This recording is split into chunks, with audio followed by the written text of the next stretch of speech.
So now it is my pleasure to introduce Brett. So for those of you that were here last week, Anne and I talked about my journey and about how I started a business because I wanted to join a co-working space. That's where I met Brett, like what feels like 100 years ago. It was a really, really long time ago, and so that was up above Mobile in Johnsonville, and there we were in our office. But Brett had his own office, so he was kind of the cool kid on the block. It's like, I want to be Brett when I grow up. And Brett has run many businesses, and I'm sure he'll talk about that. At that time, he was doing a lot on Amazon, which I know that he had a significant exit from as well. And so what I've always really liked about Brett is he just really, he loves the tech. He leans into the learning. He's really, he does go down rabbit holes, it has to be said. I'm like, oh, this looks cool, and goes, but he does the research, you know, and so for me, I'm excited because he did all the research and how we can take the learning from that. So welcome, Brett. We'll bring you. So we're going to unplug you, unplug me, plug in you.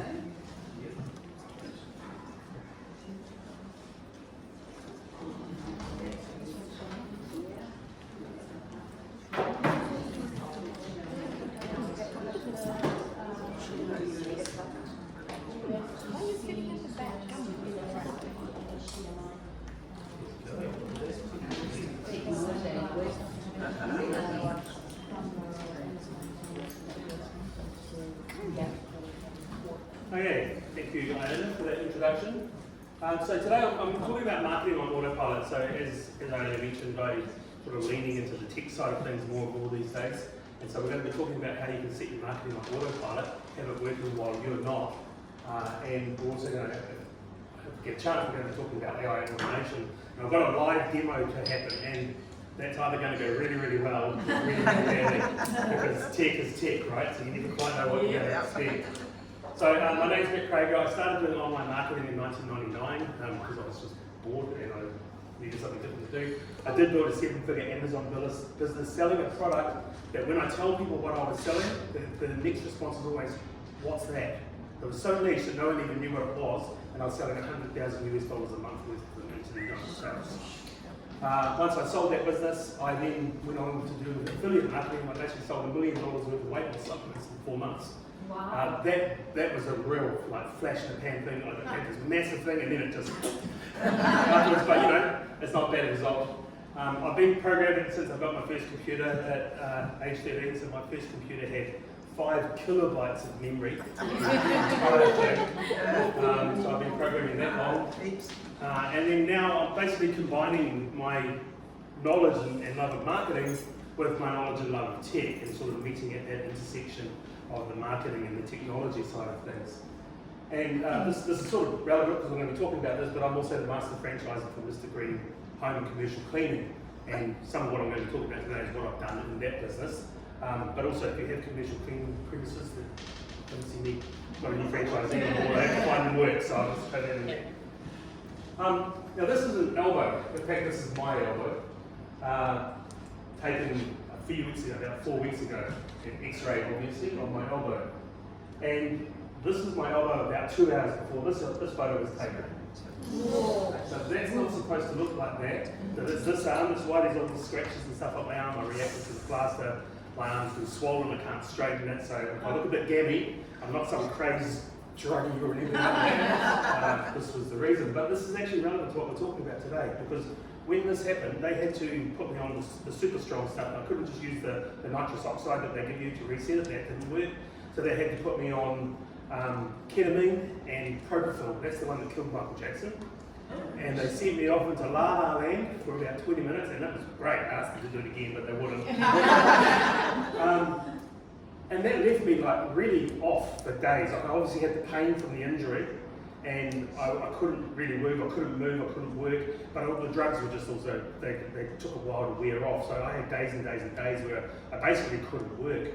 And the thing was, my marketing just kept on going. I didn't have to do anything because it was all running on autopilot. And we're going to be talking about that. So I needed to find franchisees. I took on the Mr. Green franchise, master franchise for Wellington back in June and July last year. And basically the first job was to find franchisees because there's no franchisees in that market in Wellington at the moment for cleaning. And so basically what I needed to do was I basically created a Facebook ad which went to a lead form where people could enter these details. Then the data goes into a CRM, a customer relationship management system. Now I use Go High Level, but like there's a million out there. I really like Go High Level, but you know, there's a ton out there, Salesforce and HubSpot and Pipe Drive and a whole bunch of them. And then following up, engaging with the leads and you know, sort of keeping them on track to try and. So I'm trying to sell something worth 5 figures here, like $20,000, $30,000, $40,000 these franchises go for. So it's not just an easy transaction of $7 or anything like that. So with the CRM software, basically you can capture your leads from various sources. You can do web forms, social media, emails, whatever. You can hand out cards and say, here, go to this website and capture people's information. The CRM will store all the data in one place, and you can track your customers' interactions with you over time. You can do things like, you know, put tags on them and send them down different tracks and all sorts of different things. But you basically collect the information about their customer journey as you go, and you've always got that as a reference to look at when you're dealing with your customers, but also to market to them differently or to communicate to them differently, make them different offers, that sort of thing. And that's the segmentation side of things that I was just talking about then. So that's where you can start marketing differently to different people based on what you already know about them. And then you can also set up automated follow-up. So you know, follow up with them until they become a customer, and then after they become a customer, you can keep following up. And you can do that all hands-free once it's all set up. So the secret is in the follow-up with a lot of this. So we get leads, and then we sort of need to contact them over and over again, and particularly in this Mr. Green business, like I'm saying, it's like 5-figure sum, it's not an easy decision for people to make. So you want to be on them like a lot and communicating with your leads regularly. You want to stay top of mind, okay? And the follow-up process also allows you to overcome objections, because you can sort of, every time you touch base with them, you can raise another known objection and just talk about that and sort of help alleviate that fear over time to make your prospects more comfortable over time. As they're coming on board and getting a little bit closer to you. So the follow-up is the most important thing to do. But follow-up's easier said than done, right? There's always something busy to do in your business. Other things take priority. Okay, it's hard to keep track, especially if you've got a long sales cycle. Hard to keep track of like who you've contacted about what you've said and all that sort of thing. You start sending a lot of emails, it starts to feel a bit icky after a while. You know, have you read that thing yet? Have you read that thing yet? Are you interested? Are you interested? Are you interested? It's like, at some point, you as a person go, oh, I don't want to send this person another email. I don't want to ring them again. There are some people out there that can do that, but there are some people that just like, a lot of people just, I don't want to do that over and over and over again. And what you can also get, you know, some businesses, you get a lot of tire kickers. I get that in the Mr. Green stuff. A lot of tire kickers. They go, oh, that looks like a good ad, they enter their name and details, and then that's it. So I don't want to spend time with those people. So this is where automation comes in. We can use automated emails, automated text, you can use WhatsApp, I can put that up there, and you can also have task reminders. I'm listening to American spelling. You can also use task reminders to stay organised as well. And that's all done inside the CRM. So the CRM is not only contacting the customers, but it's also contacting you as the manager of the work. So this is what I was doing for Mr. Green. I basically put up a Facebook lead ad. Now, a Facebook lead ad is one where they enter their details on Facebook. They're basically on Facebook, they press the button. When they get to the page where it enters the contact information, it's already filled out. They already have all the information there. They don't have to type anything, they just go tap, tap, tap, tap, boom, done. Okay, so I just basically, where are you living? Are you requiring for just yourself, home cleaning, commercial cleaning, or both? Who are you? And then see the details. Now that information goes straight into the CRM. And at that point, oh sorry, I thought I took that slide, we'll just go straight past that one. At that point, I send them an email. I send them this email basically saying, thank you for your interest. I'll soon be telling you about how great this wonderful thing is. But as a first step, I want you to complete a quick information form by clicking this link. I'm trying to weed out the tire kickers. Okay, I'm making them do something before I interact with them. So I'll send them an email, I'll send them a text, another email, another text, another email, and the arrow keeps going down. I'm going to keep hounding them. What do you Till- text? I mean, like you have only few words in it, right? You've got 280 characters now, it's quite a lot. So yeah, you can say anything you want. I just like, hey, I sent you this form, maybe you didn't see it in your email, here's the link. You know, so get through it. So that's basically what I'm doing. So and I can just, I don't see those. The machine does it. I never touch it. It just sends them out. And so this is the start of the form. I'm basically asking the first name, last name, email, phone. But then in the next forms, I'm asking like more information. And some of it's quite personal, like how much money you've got to spend, what are your goals, what are your dreams, what are your aspirations. I really want to get the people through this form who really want to get into this business. So yes, it's information, it's useful as information for me when I'm talking to them later, the ones who get through. But it weeds out the typer because they get onto the second page of this and they go, no, I can't be bothered. And they disappear. Or they never even click. There's so many people who never even click the link to get to this form, ever. It's incredible. So until they prove themselves worthy of my attention, I'm not going to give them any. Okay, because I've got other things to do, I'm busy. So you need to prove to me that you're serious about talking about a 5-figure purchase and a year's long commitment to a business. So once they respond to that, I then send them an email. So the first one here, the email, is an informational email that talks to them all about the business. And in there is like the next call to action, which is to reach out to me. Like you can phone me, you can email me, you can book automatically in my calendar. There's all sorts of different ways of getting in touch with me at that point. Soon after that, I'll send them a text. And then I create a task in the CRM to call them. So that sends me an email with all of their details. And it says, hey, Brett, give this person a call. They've got this much money, they're interested in home cleaning, you know, they live in Wellington, blah, blah, blah. So I get a message that tells me to call them. I've also got an automation that's running in the background. As soon as they give me their phone number, 2 minutes later I can pick up my phone and the phone number will be in the phone. So I can just pick up the phone, search them out, press the button. I don't have to even dial them in the thing. So, and then, you know, there's a call, email, text, email. We're now like a week into it. I'm going to call them again if I haven't got in touch with them. Email, there should be an arrow here. That goes on for a long time. You know, it's like one a day for a week, one every 2 days for the next week, twice a week for the next couple of weeks, once a month for the next few months. Just constantly reminded. So this is the CRM that's organised and It's it's doing all that for me. You set it all up in the CRM to tell it, and you basically tell it what to do. It's your, you control it. I'm going to show you that in a minute. So I don't have to do any of this. Now this is the first time I've had to do something, and sometimes I don't even do that. You know, which is bad. But that's the first time I have to do something at this point. Can I ask about the form and about like the weeding out process? You know, obviously from a website point of view, that there is there's always people that just like for me, I'm really bad at filling out forms. If it feels too hard, They've always got I've got to make a cup of tea.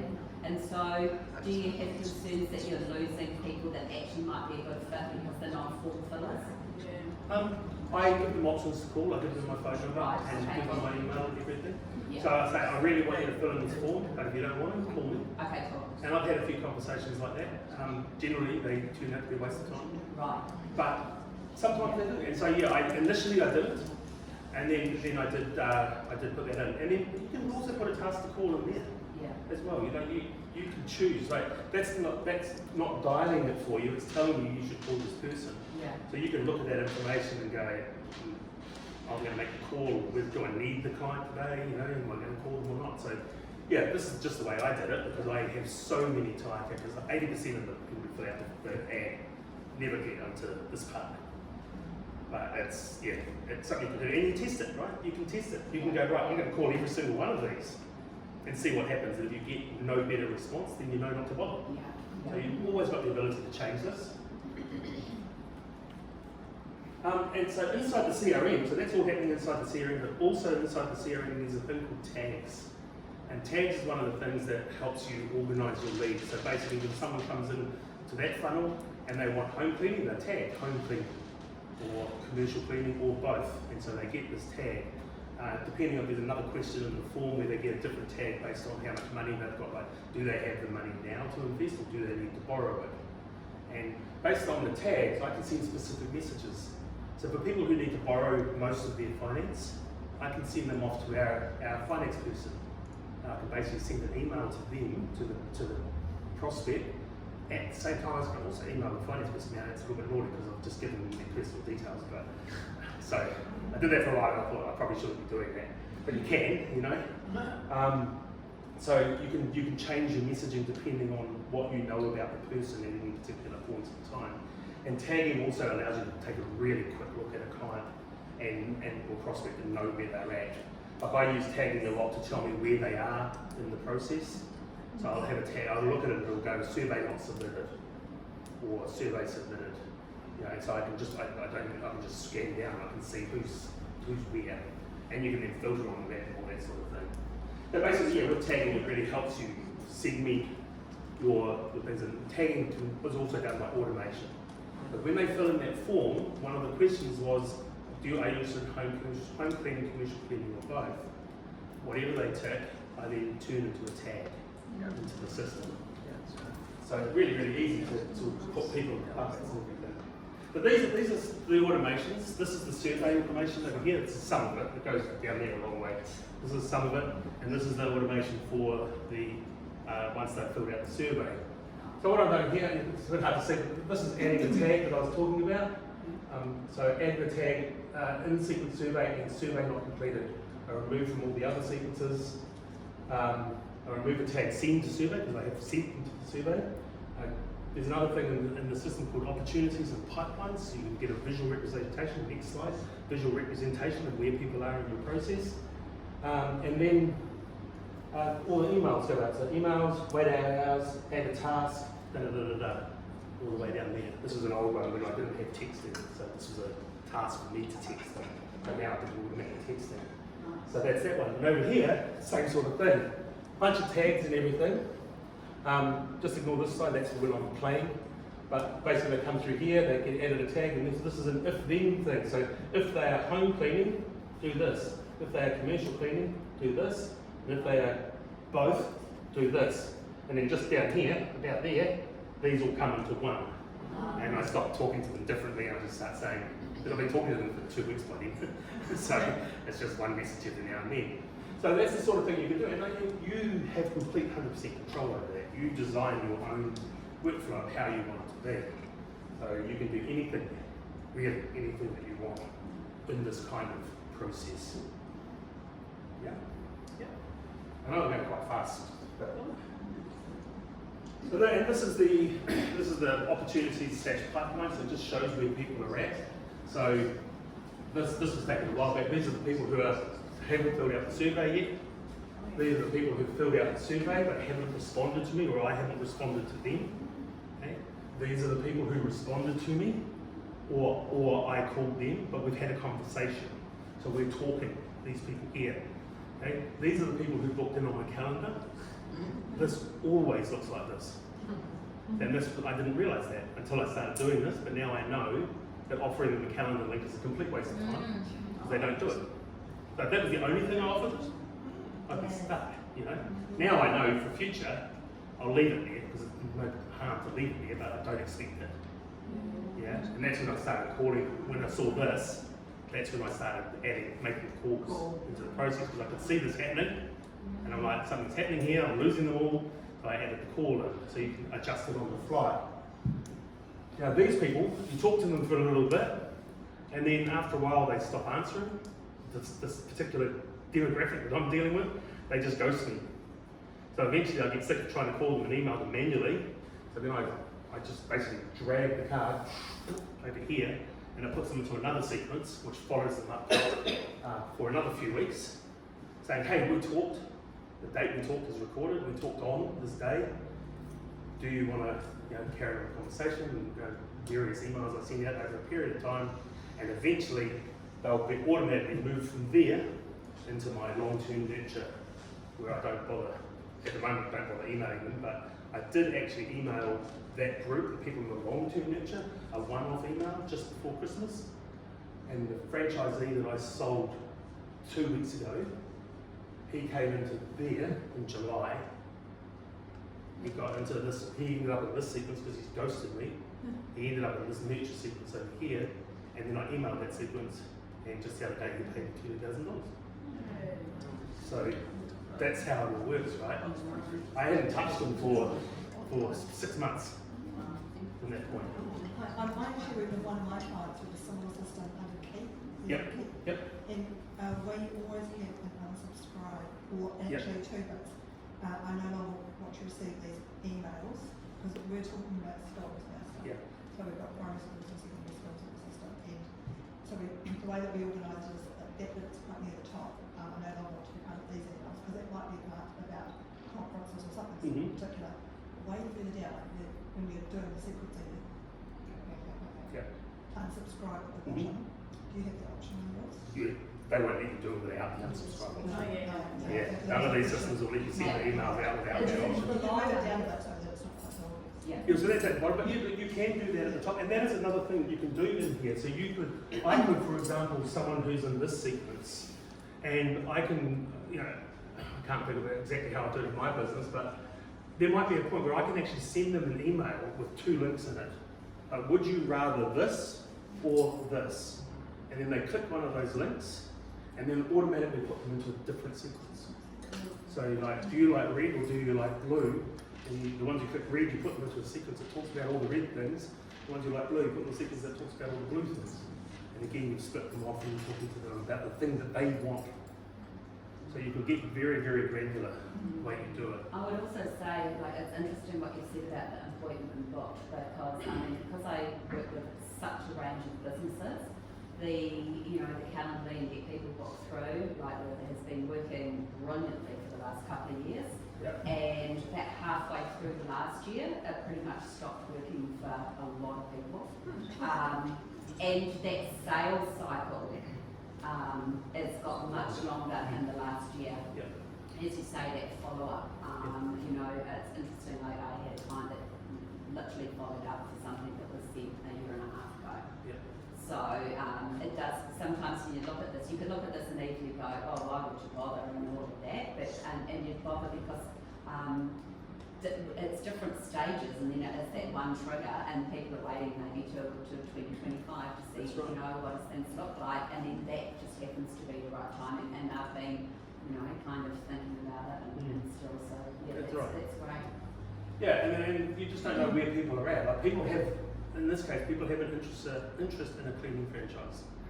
It's a big investment, there's a lot going on, it's actually quite a big change in your life, because they might be driving Uber, and they like it, and, so they go, oh, I want a cleaning business, and then they start looking at it and going, oh, don't know about that. But it never leaves their brain. And if I'm not telling them every month that they were interested and they should talk to me, then Green Acres will come along, or Cleantastic, or the 50 other cleaning franchises out there. So I'm just in their inbox on a very regular basis. And what I plan to do, and I just haven't done it yet, in that nurture sequence, I want to make that not about trying to sell them a franchise, but about business advice, or how to start your own business, or other businesses you might want to start, and things like that. And just because they've obviously got an entrepreneurial mind, so I don't have to sell them a Mr. Bean franchise. There's all sorts of other things that can sell them. But also, you can use that case study of the new guy that did go through that and sort of say, this guy bought this in bar and this is what's happening. So, you're alluding to the fact, he took the deal when he was down. Yeah, exactly. Yeah. Exactly. Well, and I can only take on so many at a time. Yeah. Because I'm on the hook now to get them work. So, but yeah, like I had the guy who contacted me, I actually went back and looked through my correspondence with him because it's all there in the system. And back in July, he told me to contact him in December, and I completely forgot. I hadn't made a note. I hadn't put it in my diary. I'd done nothing. But then I sent an email out to everybody, and he was one of them. And so I did what I told him what to do. And he said, yes, we're interested. And he was, I didn't have to sell him. He was not interested, he was buying at that point in time. He was just done what he needed to do, and now he's ready to buy it. I never sold him that business, he bought it himself, if you know what I mean. Yeah, that's true. So again, all that was on autopilot. I set up a Facebook ad, and Facebook advertising these days is getting easier and easier because Facebook is getting much better at you writing the ad, and Facebook knows who to show it to. don't have to do all that targeting and stuff anymore. Facebook is good enough to actually do that itself. I then automatically ask them for more information, and we advertise tickets. I send them the details, and I seek the response so that we engage further. Okay, none of that until I call in this sequence. None of that I do myself. It just all happens. And then obviously ongoing, that's all happening automatically as well. So time wasters gone. Okay, they're not interested. They don't have anything. I am busy. I don't have to do the work apart from making the calls, and there's a little asterisk there, which I'm going to get back to. And it's icky. Like I can set that thing to email every single day. There's no way I'm going to sit down and email someone every single day. As a person, as a human, I can't do that. I can tell a computer to do it and not think about it again.